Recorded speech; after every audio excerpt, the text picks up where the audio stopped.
बांटने के लिए जा रही हूँ। शुक्र है। काश क्या इतनी स्वीट ना हो। इतना सा सफर मुझे बुरा लगेगा ना, वो ना लगे। दिल में जो मोहब्बत होती है उसे नफरत में बदलने में एक लम्हा लगता है, लेकिन नफरत को मोहब्बत में बदलने में बहुत वक्त लग जाता है। अगर इंसान दिल से अपनी गलती को अल्लाह ताला उसे कभी मायूस नहीं करता। वो ना कुछ कंफ्यूज है। तरके वफा की आने वाली एक साथ में हम देखने जा रहे हैं कि अब मरियम को भी सप्टेन से मोहब्बत हो जाएगी और सप्टेन हर हाल में ही मरियम से शादी करना चाहेगा, अनीला के लाख साजिशों के बावजूद भी। और सप्टेन अपनी मोहब्बत से पीछे नहीं हटेगा और मरियम से शादी भी कर ही लेगा। और शादी के बाद मरियम को तो लगेगा कि सबका दिल अपनी मोहब्बत से जीत ही लेगी।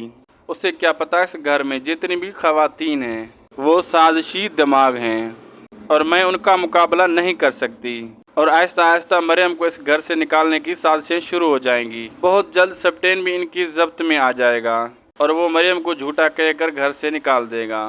मज़ीद ड्रामा रिव्यूज़ के लिए हमारे चैनल को सब्सक्राइब कीजिए। वीडियो अच्छी लगी तो लाइक कीजिए, दोस्तों से शेयर कीजिए और अपनी कीमती राय कमेंट सेक्शन में देना ना भूलिएगा। मिलते हैं नेक्स्ट वीडियो में। अल्लाह हाफिज़।